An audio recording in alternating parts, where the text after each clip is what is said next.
IPL ఎప్పుడు జరిగినా Mumbai Indians journey పడుతూ లేస్తూనే సాగుతూ ఉంటుంది.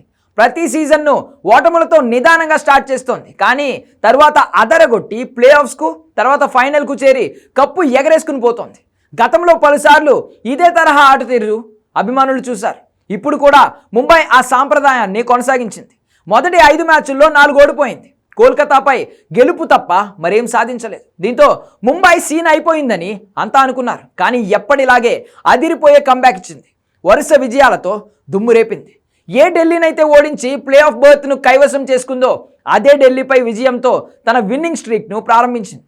ఏప్రిల్ 13న ఢిల్లీతో జరిగిన మ్యాచ్ను గెలుచుకున్న ముంబై ఆ తర్వాత వరుసగా 6 మ్యాచ్లు గెలిచి ప్లే ఆఫ్ రేస్లో దూసుకొచ్చింది. అసలు తమకు తిరిగే లేదన్నట్లుగా ఎదురొచ్చిన ప్రతి టీంను ఓడించిన ముంబై తమను ఎందుకు ఛాంపియన్ జట్టు అంటారో ప్రూవ్ చేసింది. 6 విజయాల పరంపర తర్వాత గుజరాత్ మీద మ్యాచ్ ఓడి బ్రేక్ పడినా తిరిగి పుంజుకుంది. ప్లే ఆఫ్స్కి వెళ్లాలంటే ఖచ్చితంగా గెలిచి తీరాల్సిన మ్యాచ్లో మళ్ళీ ఢిల్లీకి చెక్ పెట్టి ప్లే ఆఫ్స్లో అడుగుపెట్టింది.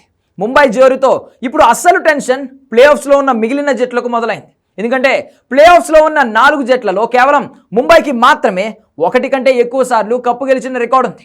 1 కాదు 2 సార్లు, 5 సార్లు విజేతగా నిలిచిన ఘనమైన రికార్డ్ ముంబై ఇండియన్స్ది. కానీ ప్లే ఆఫ్స్లో మిగిలిన జట్లైన ఆర్సీబీ, పంజాబ్ అసలు ఒక్కసారి కూడా కప్పు కొట్టలేదు.